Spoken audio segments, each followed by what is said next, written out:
Hello, everyone. Thank you for turning into the 10th Street Journal podcast episode. Oh, God. What are we on? 6? I think we're on 6. All right. My name is Alan, also known as Dragosi, and we got a small crew this week. First off, we have John, Ramos MTG. John, what's going on, man? How you doing? Afternoon. How you doing? Not too bad. Not too bad. Excited to talk about some upcoming developments in Standard. But Ditto. yeah. Also, we have, last but not least, Pokey Pope. What up, Pokey? I have Sunday off. I'm here. Nice. Sundays off. Sundays off is always good. Properly this week, so Sunday off is always good. Cool. Well, before we jump into everything here, this podcast is brought to you by a couple of our new sponsors. First off, HEGames, their local game store here in Northern Illinois. They're providing all the prize support and our sponsor for the 10th Street Tournament Series. We'll talk about that a little bit more in the rest of the show. And then also this podcast also brought to you by Empire Jerky, new sponsor of ours, new affiliate program of ours. So we will be also talking about them as well too a little bit later in the show. So first off, let's get right into it here. First thing that we wanted to talk about and cover today was talking about Zendikar Rising release to Arena and its impact on Standard and Historic thus far. Also kind of talking about the release of the set itself and how rotation went for everyone. There was some issues there. So first thing, I guess, how have your guys' release week for Zendikar Rising been?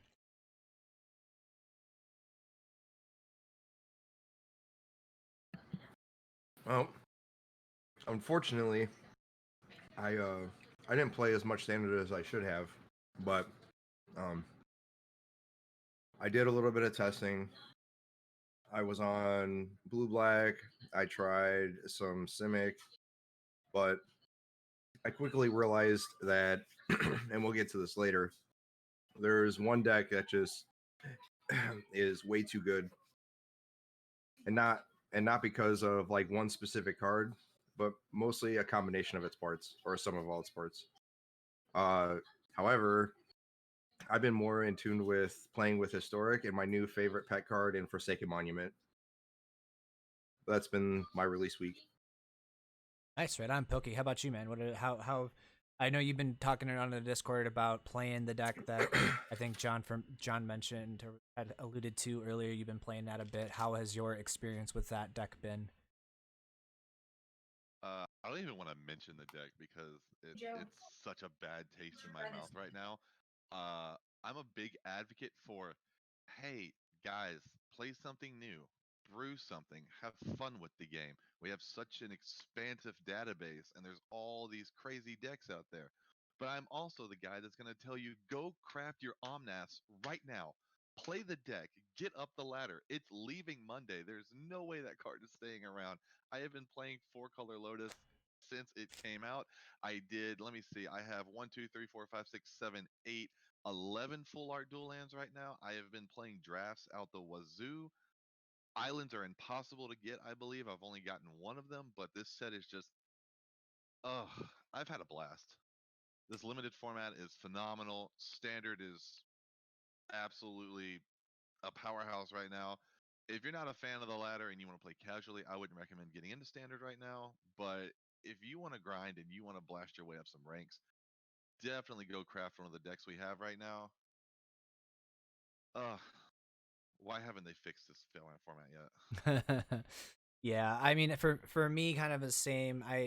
I've played a little bit here and there. I haven't decided to really touch Historic too much as of recent. I'm probably gonna actually jump into it now because I've seen a few lists that I'm really excited about. But for Standard, it's man, I tried to play it a little bit when the format was still very very early, very very young, and the deck that we're obviously alluding to, and the one that Pokemon mentioned, Four Color Omnath being like kind of one of the front runner decks of the format early on here, and it's one of those things where I crafted all my Omnaths, I got the cards and stuff, and I figured out that the lists were kind of too all over the place. There was a lot of variants and a lot of different lists in for Four Color Omnath, and just figuring out which one to exactly land on, which one I would be happy with, it's kind of a tricky situation. So I haven't really touched it in a little while here, but I've seen talking about kind of the opening week events as well. Here's an example. This was the Star City 2020 Season 2 Championship qualifier for qualifier number 6. This was held yesterday. And as we can see, the top, at least the top 16, there are 2 non 4-color Omnath decks in the top 16, which is kind of nuts. And then even if we go further down here, like there was 127 people in this. I wonder if they actually show. I don't know if they show a full break. The 4-color Omnaths, I mean, even people all the way down into. Yeah, I mean, look at this. Like, there's multiple pages of just 4-color Omnath. Two full pages of 4-color Omnath. So probably around like 3 full pages of 4-color Omnath, and it's 25 people. So literally more like about actually a little bit more than half of the field played 4-color Omnath in this list or in this event. Over 60%. Yeah, it's like that's kind of insane. Whether or not that's because people anticipate and people knew that there was going to be something coming down the pipeline from Wizards and they just wanted to get in there and play the best deck while they could, or whether or not the deck is actually just that powerful, has yet to be. I mean, I assume the deck is powerful. The deck is very, very strong. Maybe even a little bit or a lot of bit overtuned for various reasons. But I definitely think that also too, like people know, like Wizards. This actually segues kind of nicely into our next topic. Was Wizards had announced the other day that there was going to be some bannings happening on Monday. So as of the recording of this podcast, tomorrow, and this, with this event happening before the bannings, people wanted to probably play the best deck, just get in there, have and try to do well in these qualifier events, and so. I guess from the bannings perspective, I know there's a lot of different things, a lot of different ideas that people have about what's actually going to be happening on Monday as far as the bannings go. I'm curious what you guys' thoughts are for that, and what your guys' predictions are going to be for Monday's. Well, minimum, let's give a little bit of historical context. So, as I've alluded to before in previous episodes, I'm pretty much the paper boomer. I've been playing since the dark, so I've seen almost every standard. This is probably in the top 3 worst standards that have been around, and the only ones that have topped this standard as being the worst was probably Combo Winter with Urza's Block and Skull Clamp, where you had Affinity and Combo Winter with the mono blue decks being at 50% of the meta, if not more than that. And this is pretty close to being that bad. Now, the main issue is you're going to see something at minimum from the deck being axed. And I can't see a world where WotC just doesn't get rid of Uro. But the problem is that Uro isn't the only problem, at least in standard anyway. And there was a tweet by Cedric Phillips, who's covering all the SCG events. He tweets out, quote, "I say this with no malice or hatred, and the tournament I just covered is just one event, small sample size, etc. But here's where I'm at. Uro obviously needs to be banned, but banning it doesn't even begin to solve all the problems with standard, and that's the real problem," unquote. So Cedric is alluding to the idea that it's not Uro is a ubiquitous problem. It's basically 3 fairy all over again, in that the standard event, the standard environment is actually warping around one card, and then the mid range and the aggro decks can't compete. The overall structure of how standard is constructed is that you don't have good mana, or at least for the aggro decks, and the good mana is only for the multicolor decks. And excuse me. And then your ramp strategies, for example, get Uro, they get Omnath, which all of them by themselves gain a bunch of life for free. and they top out by drawing 5 cards and putting all of them into play and continually to do so by turn 4 or turn 5. And then WotC will turn around and print something for aggro, and they hand it to him and they say, "Here, have Wayward Guide Beast." Like, what kind of balancing is that? When Lotus Cobra was in the first time in the original Zendikar, Mono Red had Lightning Bolt and Goblin Guide. Wayward Guide Beast is nowhere close to being Goblin Guide, and there isn't enough systemic pressure for ramp decks to do anything, and that's why it's so big and so powerful at this point. Mid-range decks that apply pressure and disruption at the same time can handle the early and possibly mid game of what ramp is trying to do, but because every single solitary permanent that the ramp deck plays, or the 4-color Omnath plays, is basically a must answer, right? you have to answer Lotus Cobra, you have to answer Uro, you have to answer Omnath. You can't let Escape to the Wilds or Genesis Ultimatum resolve. You can't let Ugin resolve. You can't let Terror of the Peaks resolve. Every single solitary card that they play is a must answer. And there's not enough answers to go around for everything. So something's going to resolve. And something's going to you're going to be able to untap with it. That's why mid-range decks can't compete now. Because you can only make them discard and counterspell so much stuff. And then they just escape and draw 5 cards. And you can't even interact with it. Like, they draw 5 cards and it doesn't go to their hand. They're exiled. So Agonizing Remorse, Duress, and all these answer cards that are supposed to help you don't even do anything. And then Genesis Ultimatum just puts them directly into play. So, when green gets the best creature, gets the best counterspell, gets the best draw spell, what are your other color decks supposed to do? I don't know if Uro is supposed to be the only card banned, but I can't imagine that WotC is just going to say Uro is banned and that's it. There's got to be more. I definitely feel like,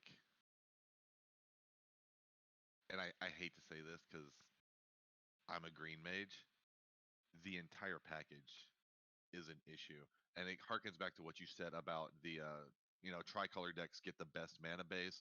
We got the triomes and everybody's like, sweet, these enter tapped early for mana fixing. We draw them late game. It's cycling. Cool, that's it. Leave the card alone. It's done. But now you've got cards like Lotus Cobra in the format where it's like, I play this tapped, I get one of those mana immediately.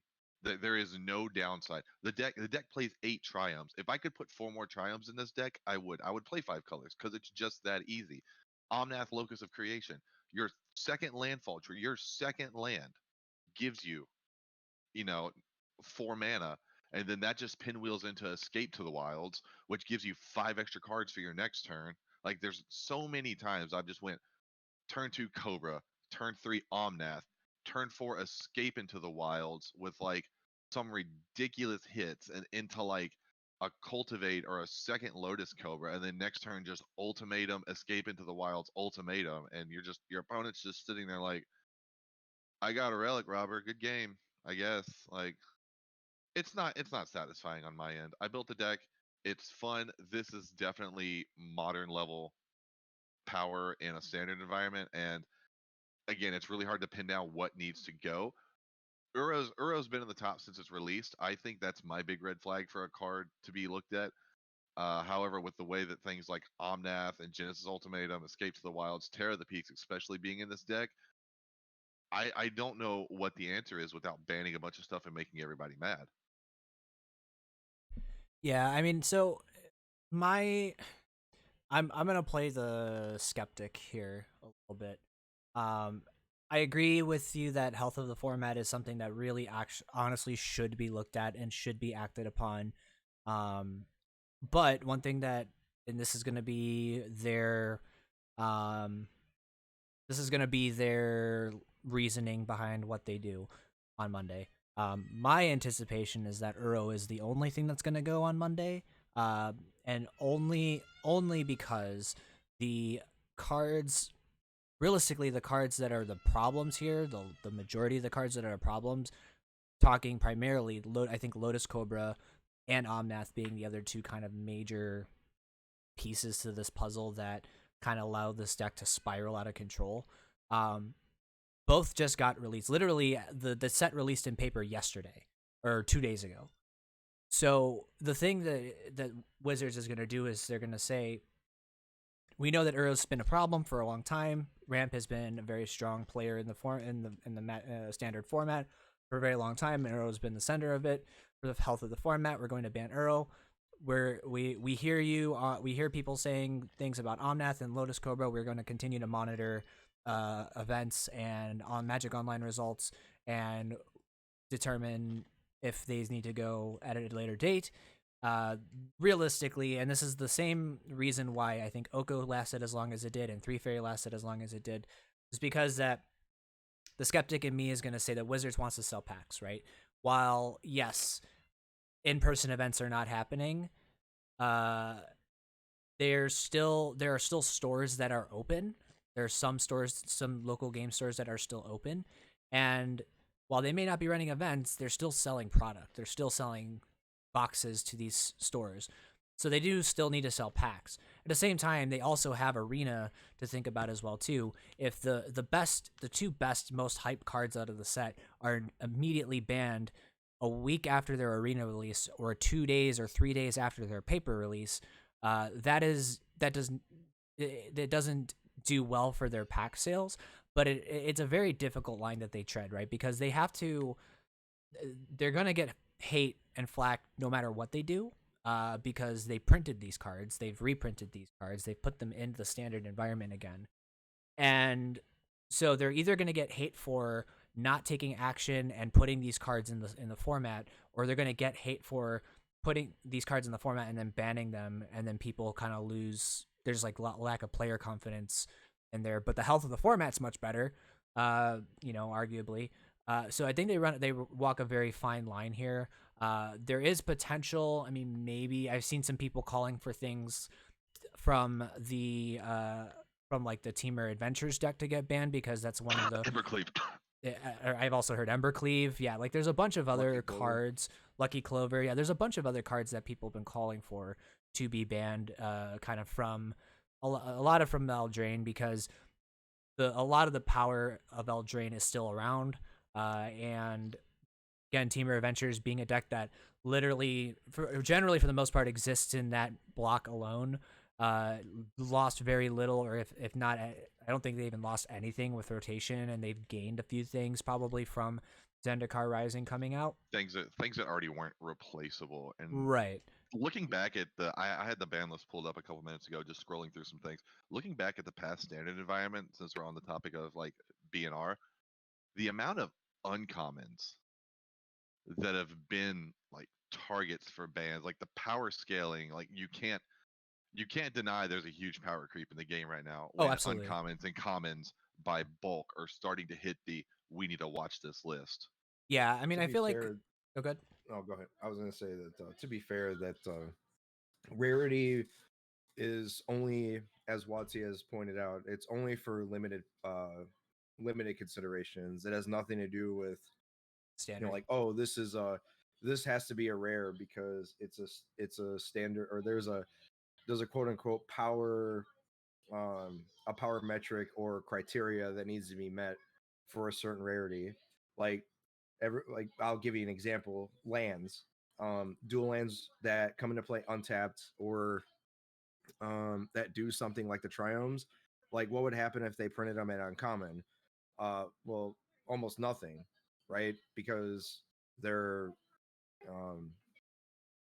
it would just mean that they're opened at they're just open at a higher rate, right? Because we had that back at what set was that? We had the other wedge lands that were from uncommon. the Tarkir series. Yeah, The we had Triland, and then we the had them in yeah. we had them in the past standard too, or were those just the EDH ones? No, the Trilands were just from that. If you're talking about the Battle Bond lands or whatever, then those were also rare. What I'm getting at is that they're only made for limited considerations. They're not made for like, oh man, this needs to be a rare because for standard. Yeah, it's not made for that. Yeah, which realistically is, yeah, I mean, I don't know if that's, it's kind of difficult, right? Because they have to consider that there is a limited environment that needs to exist and needs to be healthy to an extent, I guess. I mean, it really just depends on what's kind of for them, honestly, more popular, what's making more money. If they're pushing Arena to be this thing that this is the constructed place to play Magic, I think more people probably play constructed in some capacity than limited. But I don't know. It's a very again the R&D team and the balance team, if there is one, like they have a very fine line, a very tough tightrope to walk. So they arguably they should be dialing back the power creep in the first place, right? Arguably, like the cards have become significantly more pushed over the past year and a half to 2 years. Card keyword soup effectively, and walls of text on cards is not something that I think it's a path that I think is only going to lead them down a terrible rabbit hole, and it's not going to be good for the health of the standard format if they continue down this road. Right? It's very much that's a decision they need to make, and they obviously didn't do it here. Hopefully, within the next with the next set coming out, what is it? Kaldheim. Kaldheim. Hopefully things kind of course correct in that regard. Um, I mean, who knows? Maybe they just do a mass, like with Kaldheim, with Kaldheim's release, and maybe the one with the D&D set. Maybe they go through and do just like a mass banning of just like they establish over the years what's kind of or at the time like what's the big powerhouses, what are we, and then just ban a bunch of cards, and kind of bring the entire power level of standard down. Maybe now's the time to do that. Honestly, maybe now's the time. But I mean, they like I said, they just released this stuff, so like you can't say that they're only going to ban cards from sets prior to Zendikar Rising if they're considering banning like top tier powerful like standard cards. It kind of doesn't make sense. So yeah, I think that they're gonna just go with Uro, and maybe they go with like Cleave or Clover. But if you think about it though, right? Cleave is kind of, I don't know. I don't play mono red as much, but maybe Cleave is like the one thing that kind of lets red fight through a little bit, just because it's so much additional reach that they normally wouldn't have. So maybe they keep Cleave in to try to fight against something like this, and Uro is just the thing that makes it an entirely unwinnable matchup, or a very like heavily favored ramp matchup versus aggro. And with Urogun, maybe keeping Cleave in brings the alignment back to more relatively even. My irritation is, as you alluded to, is that they're gonna have to dial back the power, which I don't agree with. I'm fine with the power level. I'm fine with overpower. I won't say overpowered, but I'm fine with big powerful stuff. I'm fine with Lotus Cobra. I'm fine mostly with Omnath. Although here's my little rant on this. Why are we still printing 4 mana permanents that double themselves or rebuy themselves or repay the moment they hit the battlefield? Why are we still doing this? Why are we still with Reclamation, Fires of Invention, Omnath? All these are, and I'm sure there's more, where there's 4 mana permanents that just double their mana, triple their mana for free with no draw. There's no drawback, but yet you're giving, you know, 2, 1, 2, 3 mana, condition removal spells that don't allow you to do anything. And as an aside, that was just my little tangent for that. However, the power level, as I said, the first time that Lotus Cobra was in, aggro was very good. You had Lightning Bolt and Goblin Guide and a bunch of good mono red tools to do this. Well, you don't have that now. Everything comes with a condition. The new enchantment Roiling Thunder, or whatever, the one that you have to pay red to stop life gain. Why do you have to pay mana? What is with that? Like, give us some answers that actually do something and aren't 2 mana enchantments that don't do anything. Confounding Conundrum is another one. This is a trap. It is literally only good on turn 2. It is not good on turn 3, 4, 5, 6. And you have to have multiples of them. Don't play the card, it's a trap. And all the rest of the answers, the only answer that's legitimately even decent at doing anything is Murderous Rider, because it draws a card. Albeit the card's awful. It's a 2/3 lifelink for 3, but it at least draws you a card, and it doesn't leave you at a disadvantage. There isn't any answers that are legitimately playable unless you just counter them. But again, they have to line up exactly at that turn at that point, and if they don't, then the games that usually snowball by turn are basically over. Like Omnath hits the table, if you don't answer it, the turn it hits the battlefield, the game's over. Right. And And then we fall into that format, like you said, like, oh, just counter it. Like it falls back into that line of if not X, then Y. Like you're either playing the problem or you're just playing the thing to answer the problem. And conveniently both of those decks answer everything below them. So there Right. is no like step ladder to tier anymore. It's more like these two are the decks. You know, you can skirt by everything else. It's like have fun at rounds 1 through 4 at a GP, and then drop and go play side events. Right. And it's something where too, like even and in this particular environment, the deck that is there's the big bad boogeyman deck, but then also that deck can also play the deck that answers the deck by just what other, like how you build around it. Obviously, this is a new standard environment. This is very early on in its life cycle, but we're seeing even variations. Like I mentioned earlier, there's so many variations of this 4-color Omnath deck that are floating around out there. There are Yorion variants, there are non-Yorion variants, there are ones that are going all in on ramp, there are ones that are playing Felidar, or what's the enchantment? Felidar Retreat. Felidar Retreat. There are versions that are playing that. There are versions that are playing Shark Typhoon. There's versions playing uh, a whole counterspell suite. There's Essence Scatter, Jawari Disruption, Negate, and Mystical Dispute. Like that's how many main deck counterspells? 2, 4, 8, 11 main deck counterspells. Like there's so many variants of this, but this is still the same deck. It's the same shell of Lotus Cobra, Omnath, Ugin, Uro, and then Escapes to the Wilds, and it's just all the same, right? So it's this really weird dynamic where it's all the same deck, and that just doesn't speak to a very healthy format just all around. It's not it's something like we had mentioned. It's a thing that we mentioned before.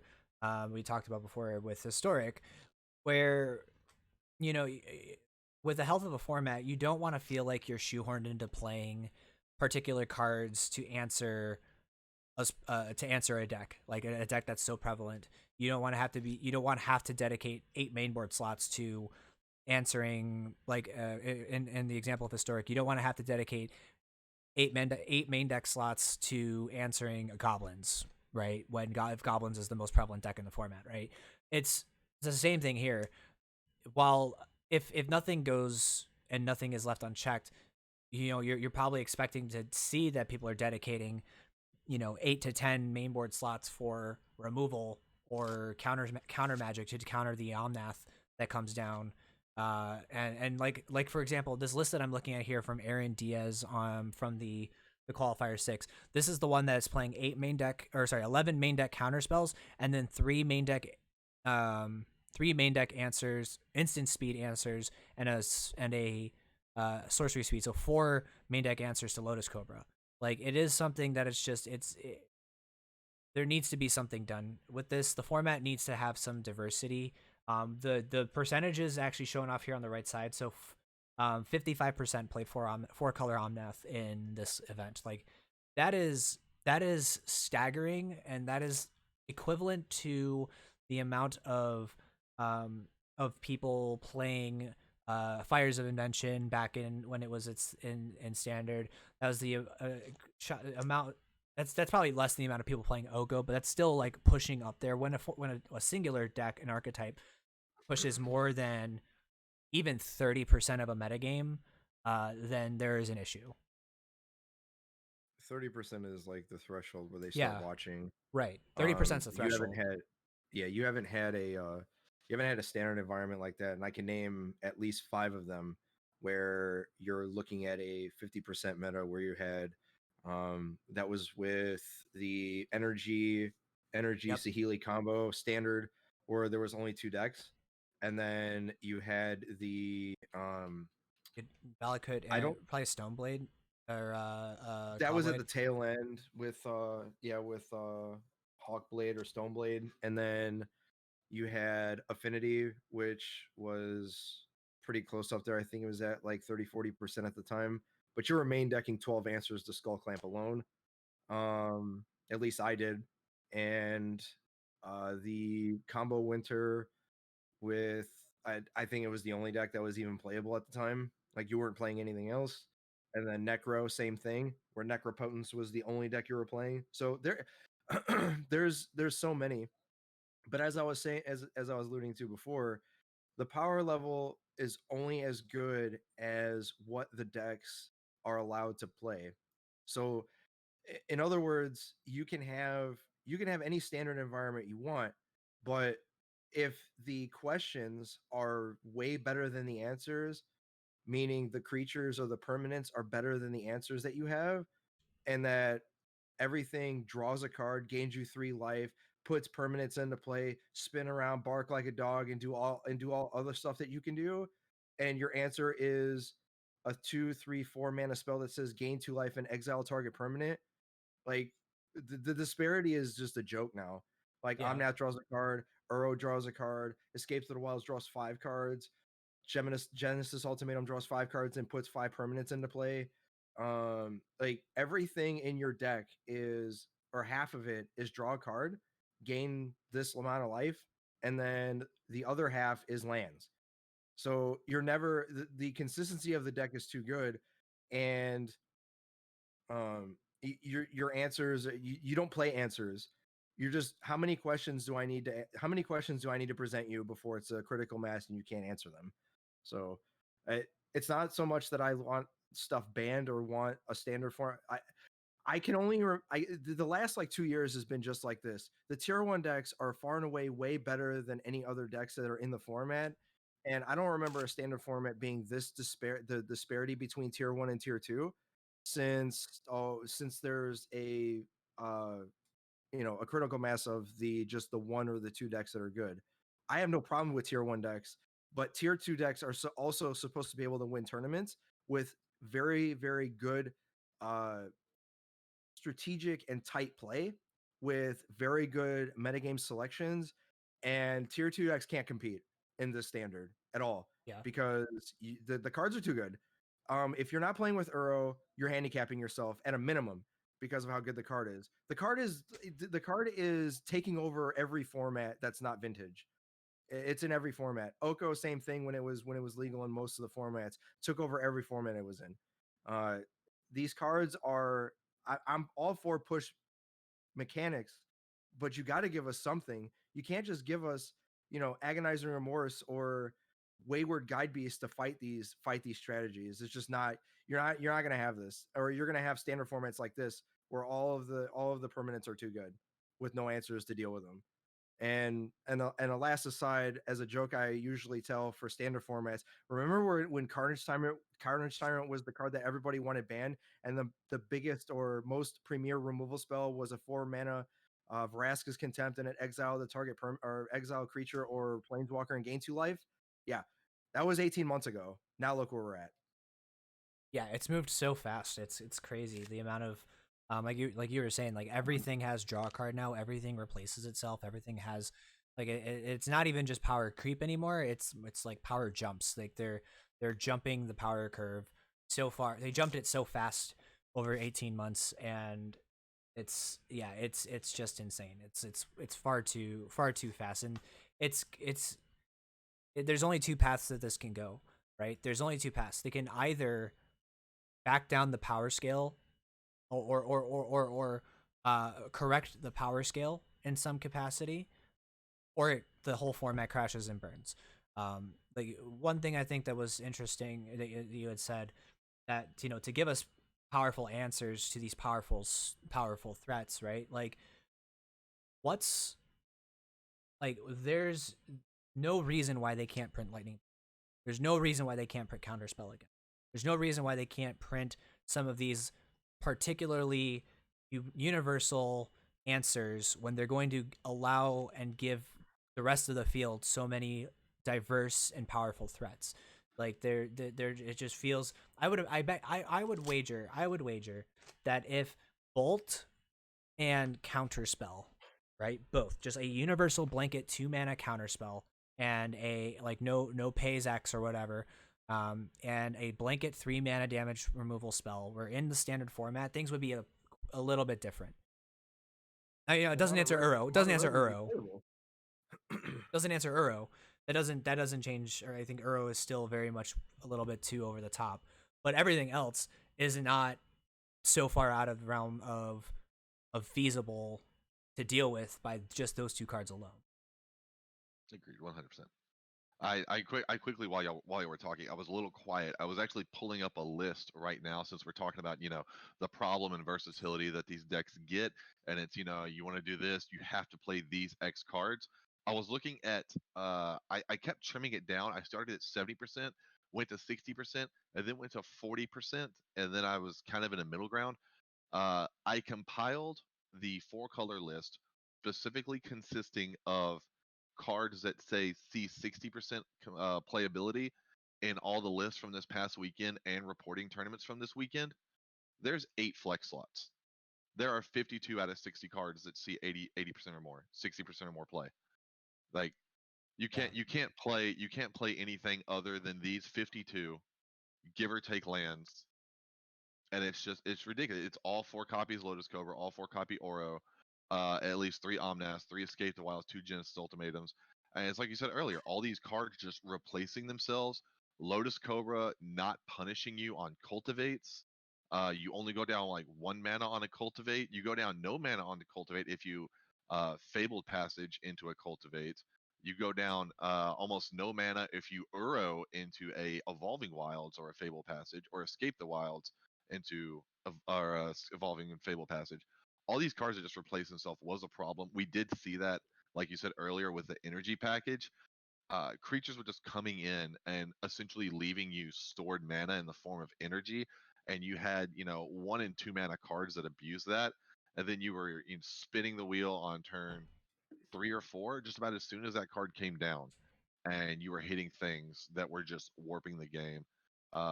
This power level, for other listeners who maybe are in more to the modern side of things and a little more recently than I am, this has a very strong power level, similar to like what Birthing Pod is, where the deck just digs itself out of issues. You have so much dig, you can just go get an answer to whatever it is. Uro is a card that when it hits the board, uh, escaped, which is very easy to do, and it attacks once, it pretty much wraps up the game. When you gain 8 life off of Uro, 6 life off of Uro, you've drawn 2 cards, you've played 2 extra lands. It's a 6/6 body. There's nothing in the format outside of black that really gets rid of it. Even red's strongest removal in like Slaying Fire and Red Cat Melee only do 4 damage, and that's one of those only hits creatures and planeswalkers. I was just playing earlier. It feels so bad running Red Cat Melee in a mono red deck and having to hit an Uro with it, because there's no value to gain out of that. And I was saying earlier before the cast, I was revamping it and I was like, I don't have Spikefield Hazard in this deck. This feels wrong. It's specifically in there to answer Lotus Cobra, but like I don't want to play that card either. I don't want to play a 1 mana gut shot that comes in as a tapped land. The last thing I'll say about this is but specifically for Lotus Cobra, I'm fine with Lotus Cobra. It forces decks to play actual removal in their decks. But Lotus Cobra's fine on its face in a vacuum. It doesn't draw a card. It doesn't really buy you time, and it doesn't immediately gain value when it hits the battlefield. That's why Lotus Cobra is fine. Oh, absolutely. What isn't fine is Everything else ramp afterwards. spells. Okay, so the best, most balanced ramp spell that has ever been printed is Cultivate. Cultivate draws you cards in that it draws you a card and then it puts a land onto the battlefield, but it costs 3. Cultivate doesn't gain you life. Cultivate isn't a creature. Cultivate doesn't do anything other than ramp you. And that's what ramp is supposed to do. Ramp is supposed to do one of 3 things, not all 3. When you do all 3 things, you basically kill all the archetypes at one time. So like Uro basically is the ubiquitous card that you can play that beats at or buys you time against aggro, replaces itself gaining you value against control, and is probably the biggest creature that you'll ever play against mid-range. The card's too good. Like it doesn't matter what you play. The card will always be used. Omnath, same thing. These cards that are ramp spells should not do all three things at once. I was fine with Valakut and the time it was in standard because it didn't do the gross egregious stuff that we're seeing today with ramp. And if they keep pushing the ramp strategies that it is right now, is that you can keep a 4 or 5 card hand with ramp and be fine with it because every card draws a card and gets you value on the way in and on the way out. But if you put this deck with just regular ramp spells, it would be balanced. But the fact that everything draws a card is why, like, I can't imagine that these cards, specifically in standard, stay in standard. Like, as Dragosi pointed out, Omnath probably is not getting banned tomorrow, but I can't see this card lasting. Much like Uro. Uro lasted 6 months. It should have been banned. It shouldn't even have been printed. That card needs to be deleted, much with Teferi, for being the most egregious 3 casting cost permanents that give you at least 10 mana worth of value off of 3 mana. And I have nothing nice to say about these cards. I can't even believe that Wizards would even print them, to be honest. Omnath is next. Give it 3 to 6 months. I guarantee that card's not gonna last in standard either. I'm still on my hill that Uro should have been white. Like this now should you're pushing it. Now you're just trying to give white good cards. this should have been a green white card, but I know it's against everything WotC stands for. You know, If it was a white card, it wouldn't draw a card. No, I'm okay with that. Game And 3 it would have been a land on the 6/1. And it would have said if you draw a card, you have to discard a card to put a card back. Like, I'm so tired of the why is Skyclave Apparition doesn't fly and has conditions as a 2/2 and it's a spirit? Like, what the? All right, I'm done. You really want to just have imbalances in your game? Like, this is how you do it, but Yeah. you can't even play it in spirits because it doesn't fly. Like, I bet the thought with Omnath was just like, oh yeah, people aren't like, wait, hold on, what? Whoever designed Omnath must have been completely oblivious to anything happening in the rest of the game outside of Landfall or outside of Limited, right? Because this is like, oh yeah, this is a sweet commander card. And this is gonna be really cool and limited if you can make it work. But no, they, like, how people whoever designed this came to, and not only the people who designed it, but the people who QC'd it and tested with it prior to it's being printed and being finalized, like completely tone deaf and like oblivious to what's happening literally in the rest of the game. It just feels like a massive misstep. And this should have been, Omnath should not have been in this set. Omnath should have been a commander product card. Should not have been in the standard legal set. It just feels tone deaf. Even if you remove Uro, right? Even if you remove Uro, you still have Cultivate, you still have Lotus Cobra, and you still have Fabled Passage, and Field of Ruin for that matter. Like, you still we have instant speed crop rotation, and nobody's talking about it because Uro's in the format. Like, we have Harrow. We effectively have Harrow. Worse than Harrow, but yeah. Worse than Harrow, but effectively Harrow. Yeah, like, we basically have tons of ways to trigger this spell. If Uro goes away, I expect that you probably get the worst Harrow as a replacement for this, and then the deck is just still good, right? Probably. Harrow, yeah, Roiling, Regrowth, and Cultivate. Roiling, Regrowth, and Cultivate, right? So, like, but and maybe that's fine, and maybe that's fine, and maybe the life gain and the draw card and the infinite potential to repeat those effects is enough to bring the deck down in power level to normalize it with the rest of the format, and that's fine. I'm totally cool with that. But it just does not feel. It feels like it's too good of a payoff and too easy to hit in this current environment. I'm fine with Omnath in the sense that if that was the only card that was like the huge issue, like, you need build around cards and you need them pushed. So Omnath is fine, but this is why I'm leaning towards, the more that we talk about it, that Uro is probably the card that needs to go, and that's it. Because it's basically, I'm not saying it's Omnath specifically, but it's essentially you have 8 cards that do basically the same thing. And if Uro goes, you're not Uro is the one thing that basically is you have to play it, right? Like even blue black control just splashes for green to play it because their graveyard just happens to be filled, and they can use it and have a kill condition that you don't really have to make any deck building restrictions for. Not to mention that you have a triumph with it, Yeah. so it's just free. So if you're playing blue black, to not play Uro is just basically saying that you're handicapping yourself to have a little bit better mana base. You're robbing yourself of You're a yeah, free of Free 6/6 that value. doesn't affect your. And I really feel like when I first read the what is it, the escape mechanic, I was like, this is really cool. And then I kept getting this bad taste in the back of my mouth, and I was like, I feel like I've seen this somewhere before. And then I started looking through my bulk, and I started seeing all of the delve cards, and I was like, oh, here it is. well, Yeah, Delve we all basically know is the most busted busted mechanic. mechanic ever. But And yeah, I'll argue again, that energy was the most busted mechanic in my energy was timeline. the most parasitic, yes. But as a mechanic as a whole, Delve is Insane. if we haven't learned from Delve, and if anybody forgot about it, just go look at Modern Horizons and read the card Hogak, and you'll understand why Delve. It doesn't matter what spell or what the mana cost with Delve on it. Hogak could have said 20 colorless and 2 black, green, or whatever. It wouldn't have mattered. Yeah.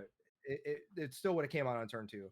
So Yeah, it, like off and even topic, maybe even yeah. of a less extreme example, even look at Gurmag Angler, right? I was thinking to It's say, yeah. Gurmag Let me Angler's a flex my six popper mana. muscles. It's a six Yeah. mana 5/5. It's a 6 mana 7 mana 7. Oh, 5/5. 7 mana 5/5 with Delve. Actually, it's a 1 mana. It's a 1 mana 5/5. Realistically, Well, it's yeah, but it sees play all the way back to what, probably at least Legacy, if not Vintage, and It's vintage. it's Vintage. It's in every format except Commander, because there's things that have this text on it, but kill your opponent and draw you 9 cards and Right. exiles the graveyard or taps all your lands. Like, Right, and so like Delve is one of those things where it's just like you get to, it's something where like it's you get to cheat on your mana, like, or like you get to cheat, yeah, you get to cheat on your mana by utilizing some other resource in the game that like cards in your graveyard, right? Similar thing with Escape, right? It's the same thing. You are effectively cheating on a card by utilizing a resource from your graveyard. Yes, you're still paying mana for it, but it's so free, it's so easy to just to enable. It's ridiculous. So. But yeah, I mean, we'll have to see what happens Monday. Again, I anticipate Uro being the only thing that goes, at least for now. I agree that Omnath, and don't get me wrong, I love Omnath as a card. I built 3-color Omnath as a commander. I played Teamer Elementals and Standard a whole bunch. Like, I love Omnath and I love this card. I love the design of this card. But my God, is this thing, I don't want to see another I want to actually play Standard for once. Like, I play a ton of Historic. I love Historic. It's a great format. But I also want to try to play Standard every now and again too, for various events and stuff. I don't want to play another broken Standard where I feel like, man, I just don't want to play this because it's the same thing. Literally, that's been Standard for the past 9 months, year and a half. The last time I enjoyed playing Standard was when Fire's Invention was in format, but maybe that's because I love Jeskai. But like, I don't want to play another, like, hey, this I mean, who says that? I It's mean, 2020. Who hey says man, they love Death Guy? I love Jeskai. I love Jeskai, man. Super friends. I think my last little thing on this, and I'll turn it over to you guys. I really want to see. I hate when a new set comes out and there's such a unique flavor to it, and there's all these new cards, and you just can't play any of them. Like, we have these ridiculously awesome new spell lands, and just I'm looking at a lot of them right now, and I'm like, wow, these are so cool. Like, there's cards like Valakut Awakening, the Black Hagramala, Agadeem's Awakening, Glasspool Mimic, Solundi Vision, a lot of them that aren't seeing play right now. They're just like Amiria's Call is probably in a shell somewhere, but these are all just legitimately good cards that are fair on the front side and just allow you to cheat on lands. Like, they gave us what we wanted, like Turn Timber Symbiosis. It's a 7 mana giant collected company, which I'm okay with. It's also a green mana on the backside when you need it, but why would I want to play any of these right now? Like, I get that Turn Timber Symbiosis is in a few decks, but like, why would I want to play these giant spells that double as lands when I've just got Uro, Omnath, Genesis Ultimatum? Good game. la- last question, and then we probably move on or whatever. But so when we go back to Zendikar, when we go, back to another realm or whatever, and Omnath, gets his spark and also attaches himself with black mana, and he becomes, Niv Mizzet Reborn. What's the next ability he's gonna have? Destroy target creature or Yeah, planeswalker. yeah. It's probably like draw a card when you cast him. Draw a card when he enters the battlefield. Destroy a creature, landfall, a million things, right? Like whatever, or land or like. Or it's the same Omnath, except they just tack on if it happens a fourth time, destroy target permanent. You guys are not looking at the big picture here. I think honestly, if Omnath was to the get if Omnath was to get black mana, and go ahead and shoot me. I'll send you my address. But I honestly think if they ever put black mana on Omnath, it would be Phyrexian. Oh man, Gross. And that's just my thing. The fifth landfall trigger, obviously, is target player loses the game. All right, like that's it. Then you win. Then you don't need Genesis Ultimatum. Yeah. Well. Yeah. Probably. Well, he's going to be in the commander set. We all know it, and I don't think I really read off a fair list of that. So I definitely think it would be the same landfall mechanics. I think you would draw a card. I think you would exile target permanent for white. Exile target non-land permanent for white. Green, you would probably gain the life. Red, I think you're still doming your opponent for 4, but I think black is just going to destroy your target commander in the command zone. Like make him cost two more than let's let all the horses out of the stage. No, here. so if you want to go there, I think Omnath is when Omnath gets black, he's the first planeswalker with 5 different mana or 5 different abilities. He's also gonna have he's gonna interact with commander tax somehow. He's gonna interact with making your opponent's commanders cost extra. Is Omnath going to be the new Oko? Like, it might be. I mean, when he becomes a planeswalker, oh boy. So anyways. Yeah, he doesn't. Oh man, God, that'd be insane though, right? And he can be your commander, So he has 6, and he has a static ability. I want to see this. Listeners, if you're listening, bring up your best 5-color Omnath creation. Post it to us on Twitter or in our Discord. And I'll tell you what, I got some spare playmats laying around the house. I've had nothing to do with them. I'm going to start running giveaways on them. I will send a free GP exclusive playmat to whoever comes up with the best Omnath creation that just makes me shut down my computer. I'll have pictures up after the podcast. If one of their abilities doesn't say target player loses or wins the game, I'm not crowning that champion at all ever. So fair, reasonable. It must be reasonable, but it must be groundbreaking. It can't just be landfall, target player loses the game. Landfall, target player loses the game. You draw a card. Landfall, target player loses the game. You gain 4 life. That was gonna be mine. Oh my god. This is for the community. I give you guys enough. Y'all don't get anything for free. Wow. Oh my god. All right. Speaking of community. Yeah, let's move on here. And the next thing that we're going to cover is talking about the 10th Street Tournament opener that we just had this past weekend. Not the weekend of this recording, but the weekend prior, the 19th. It was historic. It was an awesome tournament. We had 8 players play in there. John also played in the event as well. I also had to play in the event for because we had a few last minute no shows. So I actually ended up just finding a list on Goldfish and just queuing in for fun. But it was a really cool event, and what I wanted to do is just kind of talk about some of the cool decks that we saw, because this was literally the first. This was, I think, the first historic tournament post Zendikar Rising release. So we had some really cool ones here to take a look at. So I guess the first thing I'll want to talk about here is, John, is your deck with the colorless control, colorless blue control. So why don't you break this one down for us? So the list that I played, um, excuse me, is a lot different than what I'm playing with now. But I didn't actually have it.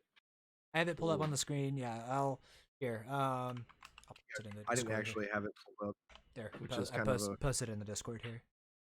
okay. So the list that I played was a colorless control deck, mostly colorless cards or artifacts with some blue splashes in it. So we ran a 26 land, 34 spell configuration with 2 Karn, Sign of Urza, 2 Karn, the Great Creator, as the planeswalkers in the deck. 4 Renowned Weaponsmith as the ramps creature, which taps to add 2 colorless, and you only spend it to play artifact spells or activate abilities of artifacts. 4 Stolen Cold Serpent, 4 Solemn Simulacrum or Sad Robot, 4 Myriad Construct, 3 Emery Lurker of the Lock, and as the creature base. And then the artifacts are 3 Mind Stones, 3 Mystic Forge, 3 Forsaken Monument, 1 Guardian Idol, 1 Navigator's Compass, um, and then 8 islands, 1 Cascading Cataracts, 3 Crawling Barrens, 3 Radiant Fountain, 3 Blast Zone, 4 Zephyrin Void, and 4 Unclaimed Territory with 8 islands. And the Navigator Compass was to add my 13th blue source to the deck for Renowned Weaponsmith and Emery Lurker of the Lock. And then the sideboard is your usual Karn, the Great Creator sideboard, which has 1 Platinum Angel, 1 Helm of the Host, 1 Golos, Tireless Pilgrim, 1 Grafdigger's Cage, 1 Maze Mind Tome, 1 Forsaken Monument, 1 Ratchet Bomb, 1 Sorcerer Spyglass, 1 Sleeper Dart, 1 Meteor Golem, 1 Spark Hunter Masticore, and 1 Soul Guy Lantern with 3 Psy Master Thopterist rounding out the sideboard. I went 3-1 with this list in the event, taking second. Yeah, and I got to play against you in the first round, and yeah, the one thing I think that kind of the MVP card of this deck was actually Crawling Barrens. The card is kind of nuts. Card is kind of insane. It just kept getting bigger and bigger and bigger and bigger, and because it's a land, it's almost impossible to interact with it. It's you have to be able to interact with it at instant speed while it's a land or while it's a creature, and even then, there's a lot of destroy target like non-land permanent or whatever type effects, but you still can't deal with this, and so it just got way overpowered, like way too big for anything that I was playing to deal with. And it was really interesting just to like it was a very interesting way to play something like this. I never anticipated that this was going to be something that was like actually going to like be like super sweet, and it ended up being really super sweet. Definitely enjoyed playing against it. It was really cool to see. I thought I had you in some of the games at various points, and then just like nope. Here's a Crawling Barrens that's a 12/12, and you can't deal with it. Oh, and by the way, you also have huge Guardian, Myriad Constructs, and yeah. So it's like yeah, this was kind of nuts. The namesake Forsaken Monument is what Oh makes this yeah, deck so interesting. For those who don't know, Forsaken Monument is the new legendary artifact from Zendikar Rising. Legendary 5 casting cost, colorless creatures you control get +2/+2. Whenever you tap a permanent for colorless, add an additional colorless. Whenever you cast a colorless spell, you gain 2 life. So what I didn't realize this until I actually played this in the tournament. Um, it says when you tap a permanent for colorless. So I didn't realize that my Mind Stones counted as that. I just thought it was yeah. my lands. Renowned Weaponsmith also counts. So you can tap it for 3 colorless when you add mana with this. And colorless spells doesn't just mean your artifacts. It also means your planeswalkers that are colorless. So like Ugins, Baby Ugin and Big Ugin, Ulamog, for example. So like I said, I just threw this together to play with just to see how well it would do. And Renowned Weaponsmith this list was actually originally, I saw it from uh J Double or J John Roberts from on Twitter, where he played something like this in Historic, but his take was get to turn 3 Golos and then Golos a bunch. And I remember that he used Renowned Weaponsmith to do this. Well, I said, all right, I'm just going to take this and revamp it and use Forsaken Monument on turn 3. So, and then just make it to where that, and to use it with that. And then I can't remember who suggested, I think it was Braxton that suggested it, to use, it wasn't in this list, but afterwards we talked about it, and the desert Ipnu Revulet also taps for blue and taps for colorless. So I now have an extra dual land that taps for blue and taps for colorless. But there's so many name changes of this deck, but it's surprising at how impressive it can be to just go from, oh, there's nothing on the battlefield, to now I have a bunch of colorless permanents out there that are very, very huge in a very short amount of time, and they're very hard to interact with. Stonecold Serpent can't be targeted by multicolored spells and multicolored permanents.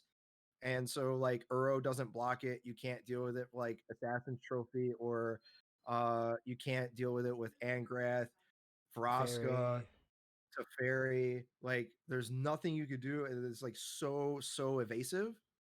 And it has trample, and it has reach, and it's colorless. And yeah, so I can cast it for 0, and if I have Still a 2/2. Forsaken Monument, it's still 2/2. That mattered a little bit with Sai in my streams a little bit, but Crawling Barons and Blast Zone have been just all stars in the deck. Crawling Barons being able to get up to very easily with Forsaken Monument to be 12, 14, 16, 18, 18s with ease, and you can't interact with it, is just a big deal. So Yeah, that's pretty insane. Yeah, and I remember when I was playing against you and you had the Psy out and you cast a couple spells and then you made 3/3s instead of 1/1s. I was like, oh, yeah, one, and I dealt with one of the 3/3s, but the other 3/3 went the distance and it made like it hit me for like 12 damage in that game. It was just like, oh my god, it was crazy. So yeah, this deck was awesome, super super cool.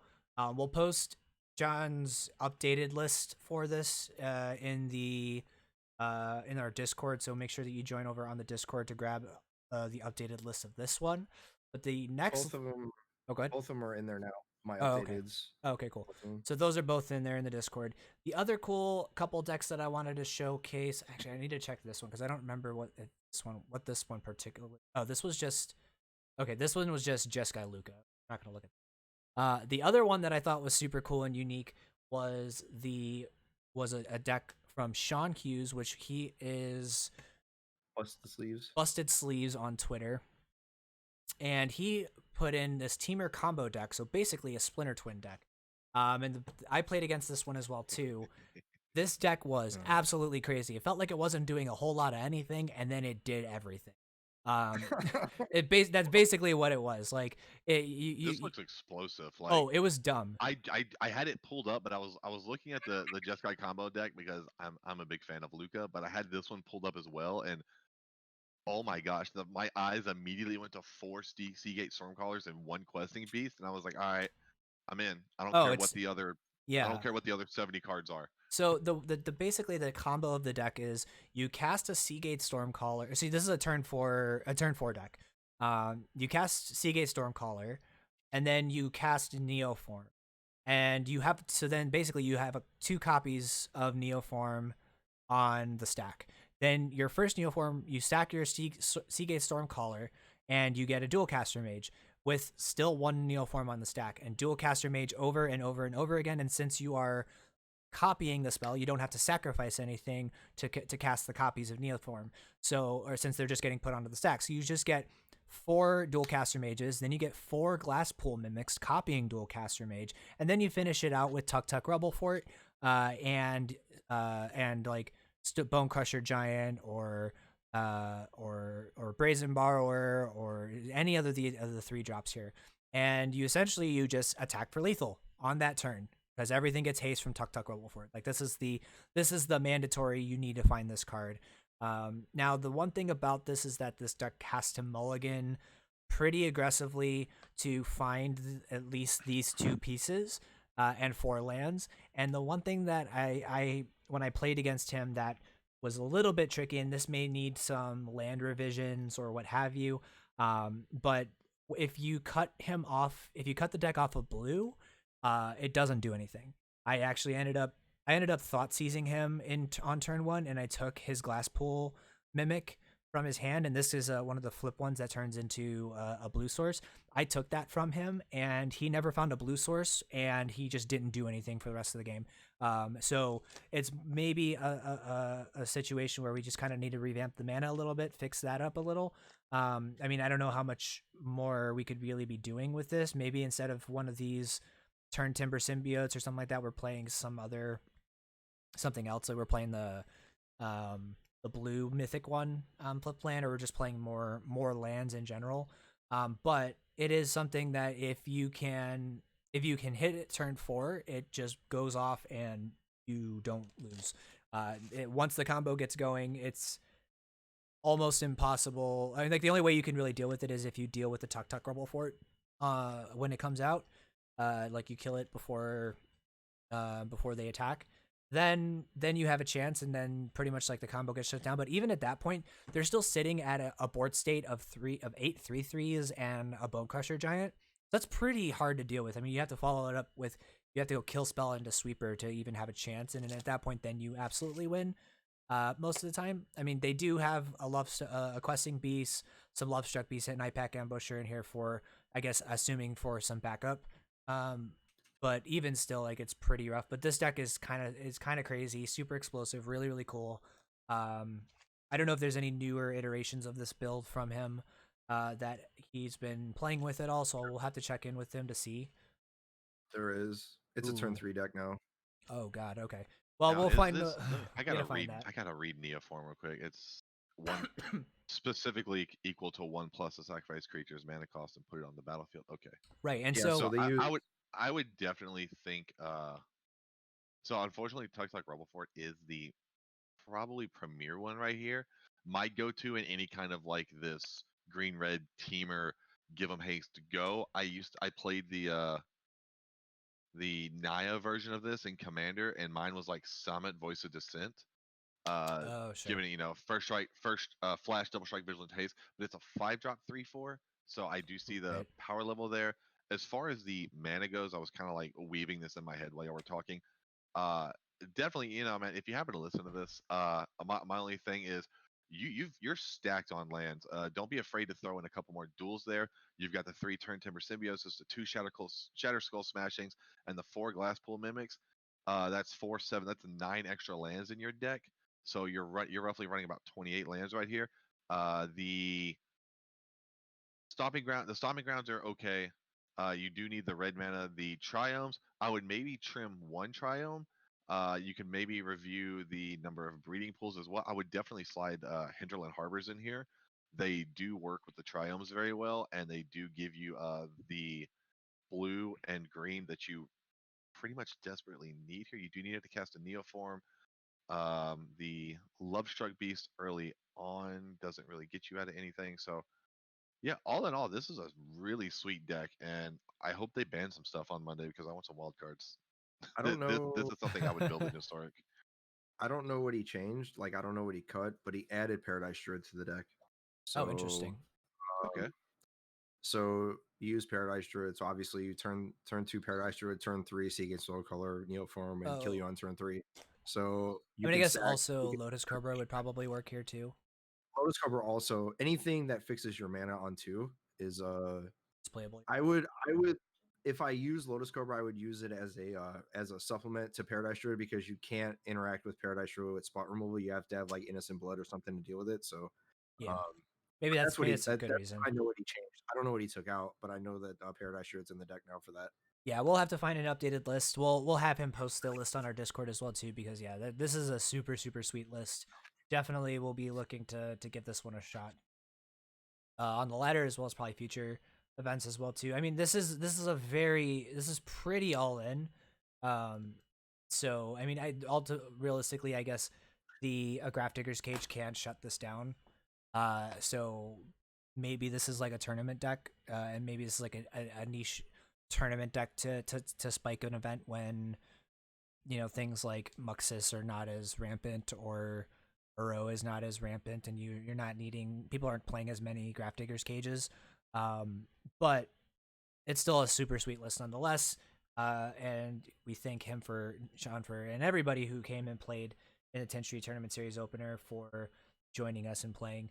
And I mentioned earlier in the show that the podcast today was brought to you by HEGames. So HEGames is our sponsor for our tournaments. They are providing all the tournament prize support.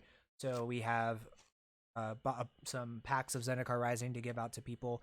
We're also going to be looking to do here in the future probably a box or case tournament for Zendikar Rising. So be on the lookout for that. We're going to open up signups for that probably a month before the event actually happens, so that people have time to get their stuff together and test and prep and actually sign up for the event and whatnot. We want this thing to be a big tournament. So be on the lookout for news from us about that. We'll post that on Twitter, on our website, Discord as well too.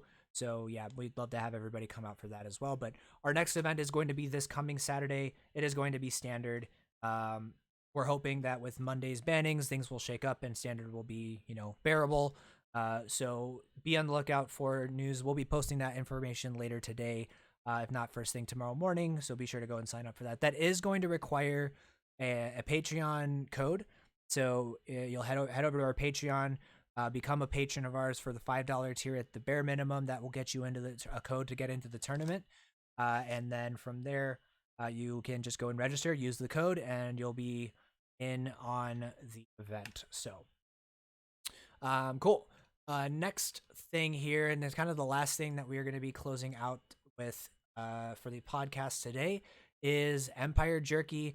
So Empire Jerky, we are now affiliates of these guys. They're a jerky company out of Massachusetts, and we had an announcement video go up as well as, but there were some issues with the audio on that one. So we are going to be reposting that, but then also we'll have a review of the sample packs that we ended up getting from these guys. And overall, generally everything was really, really solid. But guys, go ahead, give us your thoughts, kind of overall on Empire, what they're putting out.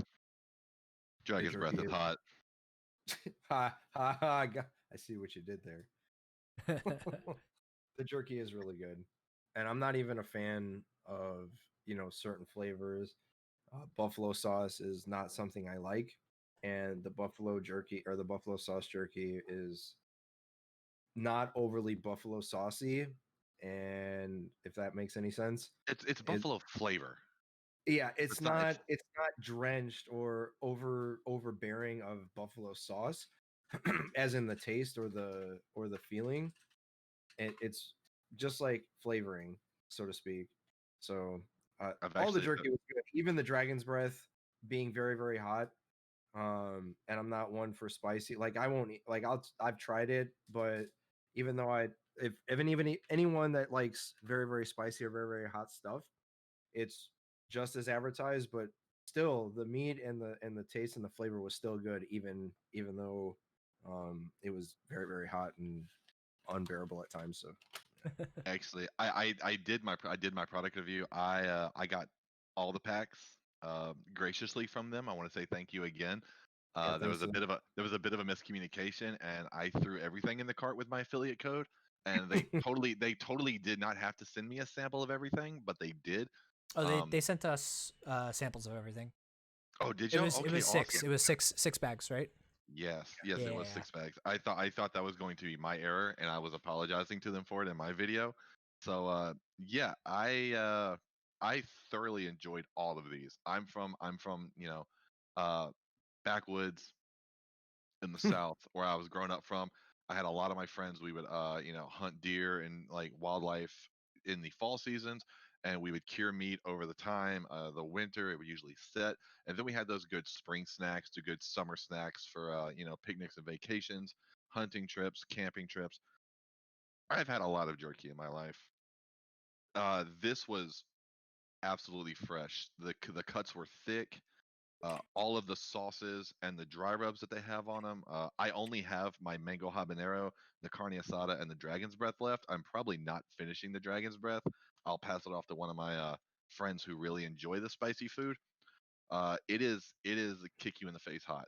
I Even though I did really enjoy it, the mango habanero was, I think, my favorite out of the pack. It's really sweet and really spicy, kind of like the hot chili sauce that a lot of Tex-Mex places have. And the carne asada is just a good dry rub. Yeah, I think for both John and I think our favorites were the teriyaki. Uh, to because I think him and I have a very similar taste preference. And yeah, teriyaki was I think our favorite one. The buffalo one was really good. Overall, everything was really fresh, good tasting beef.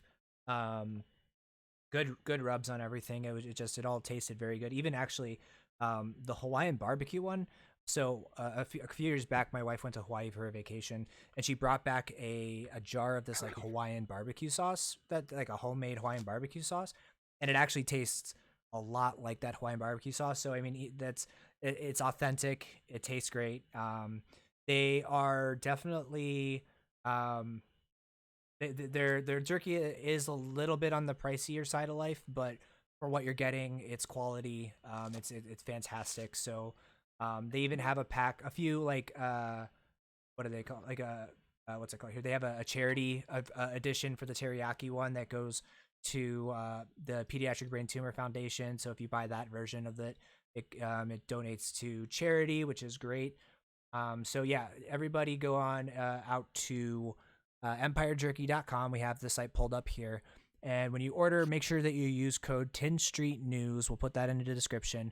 But directly supports 10 Street Journal, 10 Street News, and everything that we're doing. So we greatly appreciate you using that code when you go and order your stuff.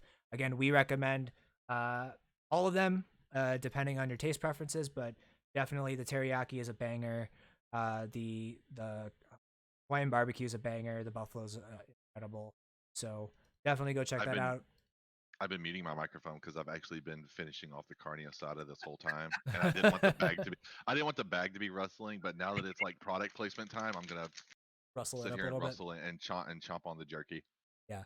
But big thanks to Empire Jerky for having us in the Empire. We really cool to have kind of this, one of these first um, affiliate programs that we're now a part of. So yeah, definitely guys go check them out. Give them some love again. Remember, use code 10 Street News when you're ordering your jerky from Empire Jerky. Otherwise, any last thoughts here before we wrap it up, boys? I can't wait for tomorrow to see what the ban announcement is, so that I can decide whether I'm going to play standard or not. I'm still on Historic because Forsaken Monument's too good. It's too fun Yeah. not to play. So Okay, anything else from you? Beef jerky is really good. But no, on a real note, I am super stoked for the future of Standard, the future of Historic. Um, I really think they have taken a light to Arena and kind of uh, invested into the playability of it in a way that I see a lot of games go. Um, just to give a quick example, one of the ones that I actually did do a big discussion on a while back in a former community I was associated with. It's kind of like the Fortnite aspect where they had a giant robot suit in the game that was nearly indestructible. They put it in for a while. It generated so much controversy. Everybody talked about it. And then they took it out. And the taking out of it also generated so much controversy and everybody talked about it. And I think it's just kind of like that media pop factor. They're buying not only player base, but they're buying real estate and advertisement just from everyone talking about, our podcast, for example. We've talked about Omnath for, I don't know, probably 45 minutes of this thing, and that's going to generate a lot of free real estate for advertisement. And while I agree with what they're doing from a business standpoint, I think it's very smart. Again, you want to print things that sell packs. On the other side, you've got to kind of think about the player base and us. Release weekend's been fun. Everybody's had their brews, but I also don't agree banning something from this set right now on Monday is the move they should make. I do think problems that have been in the format should be addressed, and we should definitely do better as a community to identify the symptoms moving forward of things that can be a problem. We leave a lot up to the pros, and especially with tournaments like this weekend, where it's like, okay, we're going to give the pros their weekend, they can get their wins, they can get their prize money, and then following forward after that, our elites in the community need to take that step to say, hey, let's try to be the best players for each other.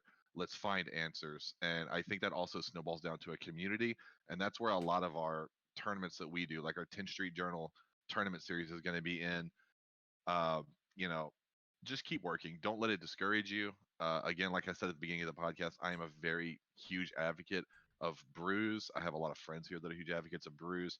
Somebody will find an answer, and if there's not an answer, we need to leave it up to, unfortunately, the powers that be to make the right call.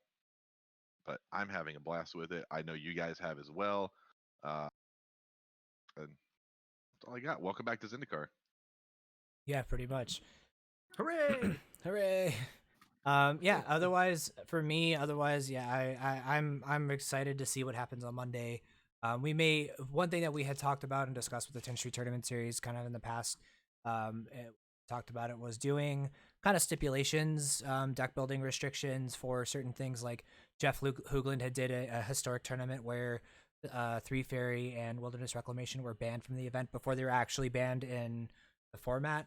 So we may do something similar depending on what happens tomorrow. We may end up banning Omnath in our tournament for this weekend just to kind of see what people come up with and how people can build around the format without having Omnath in it. So be interesting to see.